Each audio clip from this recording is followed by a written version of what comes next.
So out on video chat we go. We thank Claire Hanna of CTV and the CFL on TSN for sitting through all that. Good morning, Claire. How are you? I'm awesome. How are you? I'm good. How's life been? It's been a month since we've seen you on television in studio, and far longer than that since we've talked. How are things amid the pandemic for the Hanna household? Working from home. I actually have the week off, just by chance. We were supposed to be going to California, sipping some Napa Valley Red right now, but that obviously changed like very quickly when all of this broke out. But anyways, yeah, working from home, which is definitely different. I've never seen my partner so much 24/7 in my life. And it's definitely been like up and down, and we have figured it out, but like it's awesome.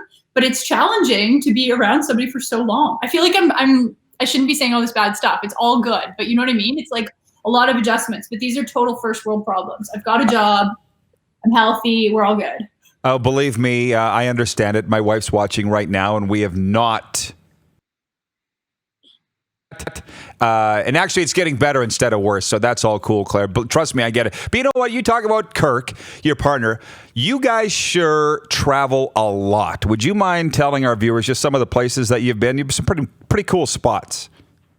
Oh yeah. Well, almost a year ago, we went to Bali, and I will say that was amazing. We also went to Sweden, and that was because he was at the World Championships in Östersund, which is where the Vancouver Canuck, I'm forgetting his name right now. He's from there. You got me. Who? I don't know. Not sure. Anyways, well, I'll remember it. He's got a great Pedersen? last name. Anyway. Elias Pedersen? Yes, thank you. Pedersen's from there. Yeah, anyways, my cousin. So, okay, continue. Where else have we been? So this year we were going to do Napa Valley, and I was really excited. And actually, I'm a big John Steinbeck fan. We were going to be spending the night in Salinas, his hometown, last night. We were going to try to also get to a Giants game. So that's all changed. But we have this little pocket every year where we can travel because Kirk is curling all of the winter, and then I'm doing CFL rider stuff. So it's like our April, May is our window for travel. We try to go somewhere because we've spent so much time apart all year.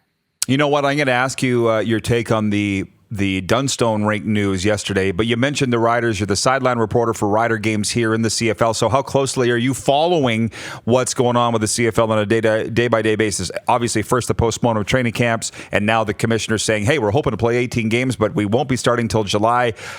Like, your fate's kind of tied to that. So what's that like? Yeah, well, I'm following it as closely as everybody in Saskatchewan is. And I completely understand the circumstances that, physical distancing is going to be imperative for like the foreseeable future. So it completely makes sense to shorten the season. And I think psychologically, you can't look too far ahead because you don't know what's happening. But it's almost a good strategy to just take baby steps. Like, okay, you know what? Things aren't looking good. Let's not start before July.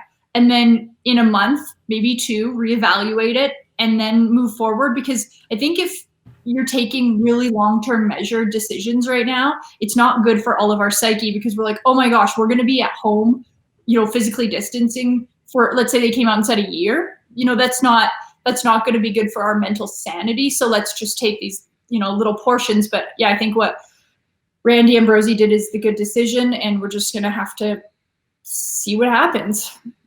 Claire, you're right in the middle of it in Regina. Have you heard any talk at all, in dealings, whether it's with TSN and the conversations with the league, about how any of this might affect the Grey Cup here in Regina? Because I know it's been thrown against the wall about, do we have to move somewhere else because it might be pushed back into December? Is any of that talk started or reached kind of your level? Well, what we heard from Randy Ambrosie and what I'm still hearing right now is that nothing about the Grey Cup has changed. But everything, as you guys know, is changing so quickly. So even though we heard that, I think it was a week or 2 weeks ago, I'm almost losing track of time right now.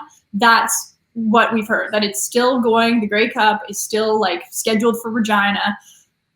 But who knows where this beast of COVID-19 is going to take us. So that's my update there. But, and I think Saskatchewan, Scott Moe's done an amazing job. Like, our numbers are low. I know our population's low, but compared to provinces like Quebec and Ontario, I think we seem to have a bit of a grasp on it. So, but I mean, it doesn't matter what's happening in other provinces. If the Montreal Alouettes, can't get back, then it's not fair to still have a Grey Cup, just because Saskatchewan's doing well.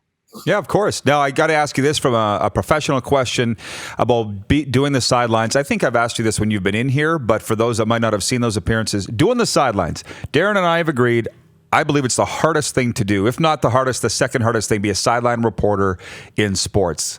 Why do you like it so much? And by the way, do you miss the daily grind covering the Riders right now, given the postponement? Well, let's remember, Rod, it's April 8th, so I still wouldn't be really covering the Riders until May 17th. First of all, I love sideline reporting because you are in the middle of the action. You are literally hearing what the players are saying right after they've come off on a given play. You see the frustration, you see the excitement, and you actually feel like you're part of a game. And as you guys know, I used to play volleyball for Team Canada and won 3 national championships with UBC. And so I miss sometimes that action, but it feels really natural to be there beside the athletes and hearing those raw emotions. And so that's my favorite part about it. It's funny, I was actually watching Edmonton at Saskatchewan. I have all the games from last season PVR'd, and I was going over some of it. And I was on the sidelines that game, and I hate and love watching myself because you cringe. You're like, oh, I wish I'd done that better. I wish I'd slowed down. I wish I'd inflected that word a little bit more and made sure that story, I juiced that segment a bit more of it. But looking back at it made me miss it a lot. And I know that we're all missing sports right now, but sports is so low on the totem pole compared to what we're dealing with. So.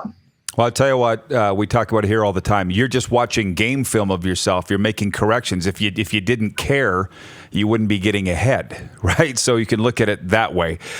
So with the curling news yesterday, that Caitlin Schneider is out of Team Dunstone. Did you see it coming? Did you know it was coming? And what's your take on that? It's pretty big news in the curling world. That was pretty shocking. And I don't know what to think about it because they had such a great season. They won that Masters, the Grand Slam of curling, and they were the first men's Saskatchewan team to win a Grand Slam since 2003. They got bronze. We all saw that incredible run at the Brier. And so you thought, okay, there's some solid chemistry on this team. They looked dialed in. They looked exciting. They looked fun. And so you wonder why they're making a switch up. I know that I asked Caitlin about it yesterday, and he just said, to be honest, I'm shocked, but looking forward to a fresh start. Don't know what that means. He wouldn't really elaborate on that. So I'm sure that there's going to be something coming down the pipes in the next few days. And I know on Twitter, a lot of people are saying, well, Colton Flash just got let go from Cooey. Could he be slotting into that team? So a lot of question marks, but I have a feeling curling news and sports news will be very exciting over the next 2 days.